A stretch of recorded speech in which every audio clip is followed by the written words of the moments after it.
আমি চন্দনেজি কুকিং থেকে বলছি। আজকের আমি চিকেন পকোড়া বানাবো। চিকেন পকোড়া বানাতে আমার এখানে কী লাগছে সেটাও আমি দেখাচ্ছি। এখানে দেখো আমি এটা নিয়েছি, এটা দিলে খুব মুচমুচে হবে।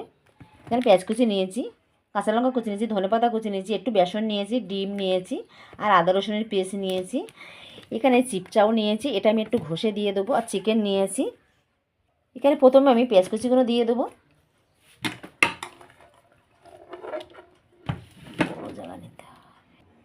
তারপর একটু আমি আদা রসুনের পেস্টটাও দিয়ে দিচ্ছি।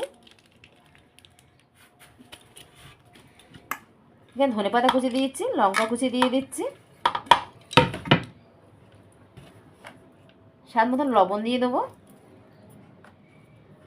হালকা একটু জিরের গুঁড়ো দিয়ে দেবো।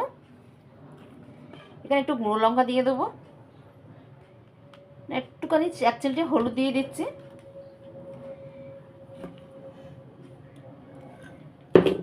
এখানে এইটা আমি এক বাটি, ছোটো বাটির এক বাটি দিয়ে দিলাম। একটু বেসন দিয়ে দেবো,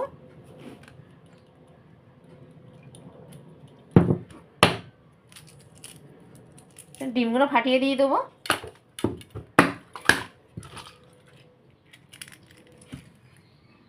এখানে এবার সমস্ত উপকরণগুলো দিয়ে খুব ভালো করে একটু মেখে নেবো। এখানে মেখে আমি 10 মিনিট রেখে দেবো,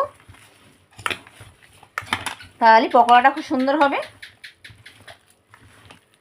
এখানে একটু টক দই দিয়ে আমি মেখে রেখে দিলেও আরও ভালো লাগবে। একটু টক দই মেখে দেবো।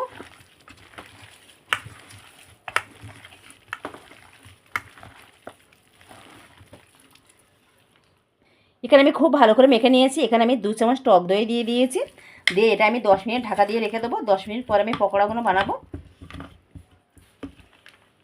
এখানে আমি 10 মিনিট পরে ফিরে এসেছি। আমি কড়াইতে একটু তেলও দিয়েছি, কড়ার তেলটাও গরম হয়ে গেছে। আমি এবার একটা একটা দিয়ে পকোড়াগুলো কিন্তু ভেজে নেবো। আর এটা কিন্তু 10 মিনিট ঢাকা দিয়ে রাখতে হবে।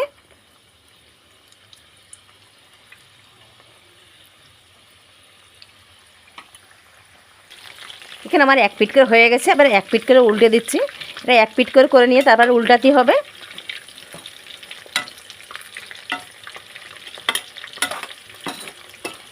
আরও একটু লাল করে ভেজে নেবো। আর এটা কিন্তু খুব মুচমুচে হবে।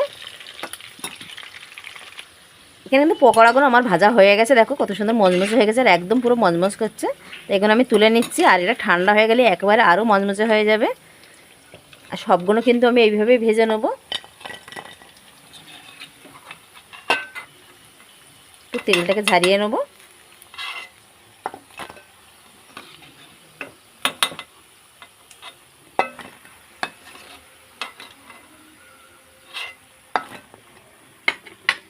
এইভাবে কিন্তু সবগুলো আমি ভেজে নেবো একসাথে। এখানে আমি পকোড়াগুলো সবগুলো ভেজে নিয়ে চলে এসেছি, আর সবগুলো আমার ভাজাও হয়ে গেছে। এখানে দেখো কত সুন্দর হয়েছে। তো আপনাদের যদি ভালো লাগে আমার চ্যানেলটা লাইক করবেন, সাবস্ক্রাইব করবেন, কমেন্ট করে জানাবেন। আর পুরো ভিডিওটা দেখার অনুরোধ রইল। নমস্কার বন্ধুরা।